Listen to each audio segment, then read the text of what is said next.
अस्सलाम वालेकुम guys, exercise 3.2 की तरफ चलते हैं। उसका क्वेश्चन नंबर फर्स्ट और उसका फर्स्ट पार्ट है। इसमें हमें शो करना है मीन्स से कि इन दोनों साइड्स को हमें इक्वल लेके आना है। राइट हैंड साइड में कोई सिंप्लीफिकेशन कैलकुलेशन कुछ करने की जरूरत नहीं है, वो ऑटोमेटिकली आएगी। वो ए मैट्रिक्स है जो कि इसने यहाँ पे दी हुई है गिवन। अब आप ये कहोगे कि ये जो गिवन दी है मैट्रिक्स तो ये किस फॉर्म में है, तो ये डेफिनेटली इसने जनरलाइज्ड फॉर्म में दी है। इसको एक्सपैंड करके मैं यहाँ साइड पे लिख देता हूँ।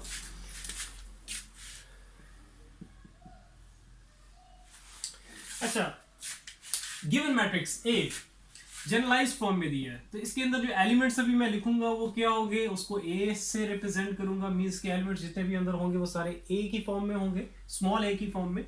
और इसमें आई क्या है, आई रिप्रेजेंट करेगा रोज को और जे रिप्रेजेंट करेगा कॉलम्स को। और इसके ब्रैकेट के बाहर इसने ये क्या दिया हुआ है, इस ए मैट्रिक्स का ऑर्डर दिया हुआ है। तो इट मींस उसे ऑर्डर मींस उसे कि 3 इसकी हो जाएंगी रोज और 4 इसके हो जाएंगे कॉलम्स।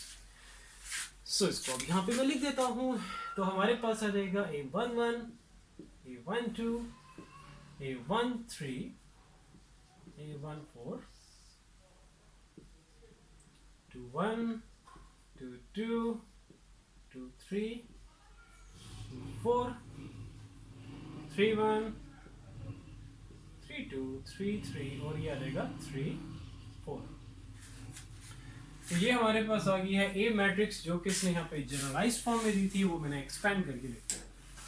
इसमें अगर कोई इशू हो लिखने में इसको कि अब इसको जनरलाइज्ड फॉर्म में इसको एक्सपैंड कैसे करेंगे, कोई भी इशू है, छोटी चीज का भी कोई प्रॉब्लम है तो नीचे कमेंट सेक्शन में आप लोग पूछ सकते हैं, ठीक है। अच्छा, नेक्स्ट जो चीज बताने वाली है वो ये कि यहाँ पे जो चीज हमें शो करनी है उसकी ये जो लेफ्ट हैंड साइड है उसमें यहाँ पे इसने I3 लिखा हुआ है। अब कैपिटल आई मैट्रिसेस में किसको रिप्रेजेंट कर रहा होता है, वो रिप्रेजेंट कर रहा होता है आइडेंटिटी मैट्रिक्स को। अब यहां पे जो उसने दिया हुआ है ये जो स्मॉल में 3 लिखा हुआ है, ये इस आइडेंटिटी मैट्रिक्स का ऑर्डर को रिप्रेजेंट कर रहा है। अब 3 का मतलब क्या है, 3 कैसे ऑर्डर को उसको रिप्रेजेंट कर रहा है, तो ये जो स्मॉल 3 नीचे होता है इसका मतलब होता है कि ये जो हमारे पास आइडेंटिटी मैट्रिक्स है इसका ऑर्डर है 3 क्रॉस 3, मींस 3 रोज होंगी और 3 कॉलम्स होंगे।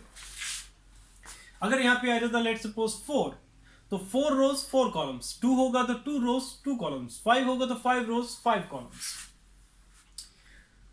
अच्छा जी, राइट हैंड साइड तो ऑटोमेटिकली आएगी जो कि मैं आपको ऑलरेडी बता चुका हूं, जो कि ए मैट्रिक्स होगी, जो कि मैंने यहाँ पे एक्सपैंड करके लिख दिया। आप चलते हैं लेफ्ट हैंड साइड में कंसीडर करूंगा।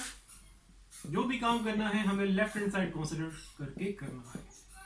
I3 इंटू ए, ये I3 और A इनके बीच में कोई साइन नहीं, मींस ये दोनों मैट्रिसेस क्या हो रही है, मल्टीप्लाई हो रही है। और दोनों मैट्रिसेस मैंने यहाँ पे एक्सपेंड करके लिख दिया। बस इन्हीं को यहाँ उनको वहां से पिक करो, यहाँ पे पुट करो। यहाँ पे पुट क्या करना, मतलब यहाँ पे लिखना है जस्ट और उन दोनों को मल्टीप्लाई कर देना है, ठीक है। सो I3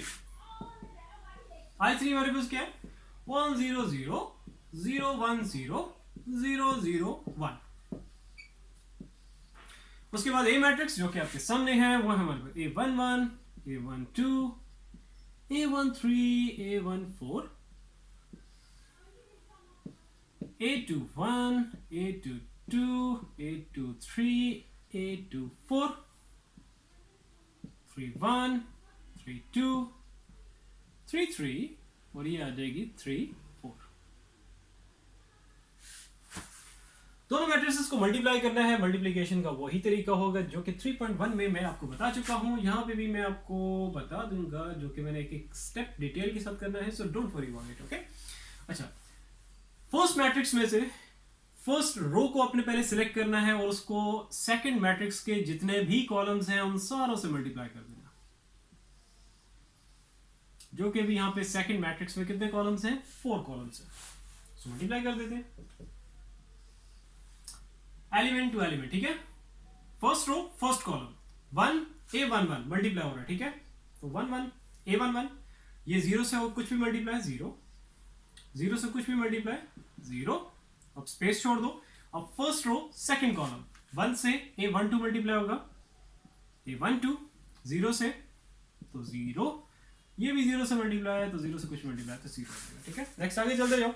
first row third column 1 multiply में A13, ठीक है, स्पेस आपने छोड़नी है, मिनिमम एटलीस्ट इतनी छोड़ देना, ठीक है, कि लगेगा ये सेपरेट है। अच्छा 1 A13 ये इधर आ गया 0, और ये भी 0, तो इट मीन्स 2 जीरो आ जाएंगे। अब ये जीरोस लिखने हैं आपने, ठीक है। अक्सर बच्चे ये जीरोस नहीं डालते, इसके मार्क्स कट हो जाएंगे आपके, तो जीरोस आप लोगों को लिखना है अभी, ये स्टेप लाजमी करना है।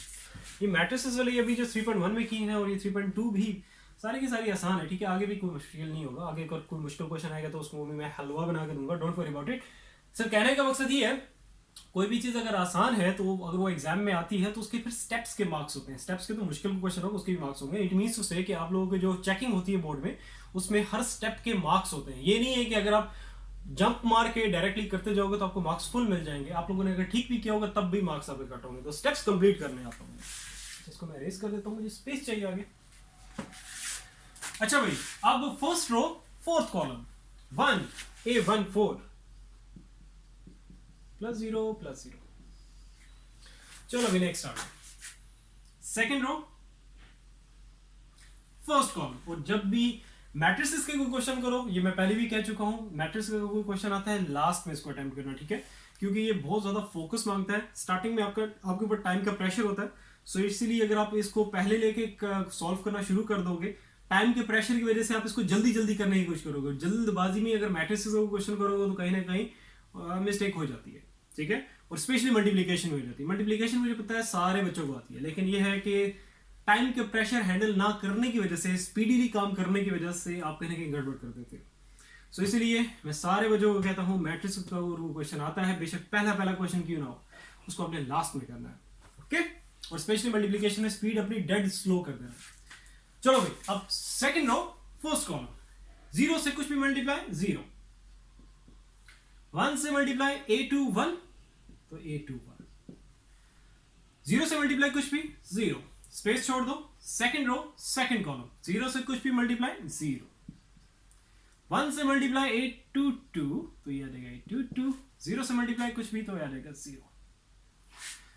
सेकंड रो थर्ड कॉलम, 0 से कुछ भी मल्टीप्लाई 0, 1 से मल्टीप्लाई A2 3 तो ये आ जाएगा A2 3, 0 से कुछ भी मल्टीप्लाई हो जाएगा तो ये आ गया 0।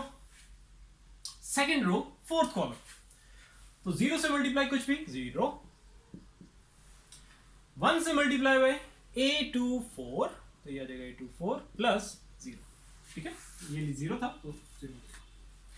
सेकेंड रो भी फिनिश होगी। अब चलते हैं भाई थर्ड रो की तरफ, थर्ड एंड लास्ट रो की तरफ। अब इस थर्ड रो को सारे कॉलम से मल्टीप्लाई करना है, जस्ट लाइक अभी हम लोग ने पीछे जो भी हम लोग ऊपर करके आए हैं। 0 से मल्टीप्लाई कुछ भी होगा 0, 0 से मल्टीप्लाई 0, 1 से मल्टीप्लाई में A3 1 तो A3 1, स्पेस छोड़ दो। थर्ड रो सेकंड कॉलम, 0 से कुछ मल्टीप्लाई 0, 0 से मल्टीप्लाई बाय 0, 1 से मल्टीप्लाई बाय A3 2 तो A3 2 आ गया। थर्ड रो थर्ड कॉलम, 0 से कुछ मल्टीप्लाई 0, फिर 0 से मल्टीप्लाई 0, फिर 1 से मल्टीप्लाई बाय A3 3 तो ये आ जाएगा A3 3, फिर स्पेस छोड़ दो। Third row fourth column, 0 multiply by something 0, 0 multiply by something 0 plus 1 से मल्टीप्लाई बाय क्या होगा A3 4 तो ये आ गया A3 4। सही डांस हो रहा है इधर उधर, ये एक्चुअली मैं इसलिए करता हूँ ताकि आप लोग को नजर आए, पता चले कि कौन सी चीज किससे मल्टीप्लाई हो रही है, ठीक है। चलो भाई, आप लोगों के लिए डांस भी करने के लिए तैयार हूं, बस आप लोगों को समझ आनी चाहिए।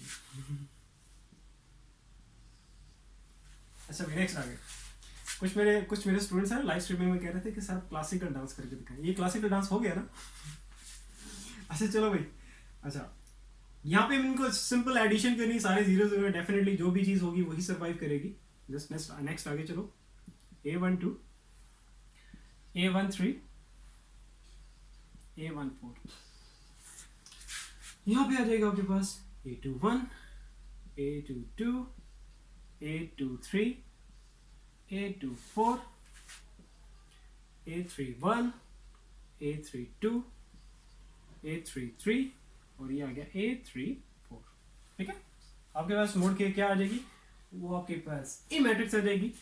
तो इसको हम लिख सकते हैं इट इज इक्वल्स टू ए, तो सारे मैट्रिक्स क्या ए जो कि आपके सामने वहां पे ऊपर लिखी हुई है। सो हम लिख सकते हैं it is equals to right hand side, और लास्ट में आपने नीचे लिख देना है left hand side is equals to right hand side, so it's proved.